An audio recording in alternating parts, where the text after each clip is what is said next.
want them to make a plan to replace these firearms. Milwaukee Police Association's president Andrew Wagner says it's time for the city to act on the reported discharge dangers of the Sig Sauer P320 guns that all Milwaukee police officers carry.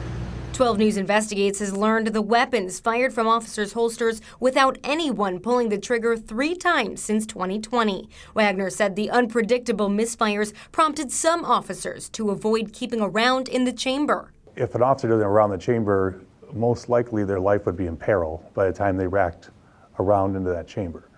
So when an officer tells me that they're afraid to even keep a round in that chamber because they're afraid of the gun misfiring, I know that's a huge safety concern. The department first brought the Sig Sauer P320 discharge danger to the city attorney's attention in 2020. 2 years and 3 accidental shootings later, Milwaukee police officers are still carrying those guns. The union filed a lawsuit against the city September 19th, asking the city to come up with a plan to replace the guns immediately. They gave the city 20 days to respond. That deadline is this weekend. I guess what it would tell me if they don't even have a response to that they don't believe the weapons are a safety concern. 12 News learned from Alderman Tuesday there is still no update or timeline from the city. Wagner said the union didn't sue the manufacturer because they're not looking for money. For us, it's the city that has the control over the firearms that our officers carry, and so that's where the lawsuit went.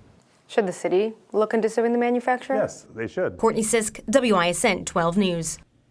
And the city attorney's office did not respond to our request for comment.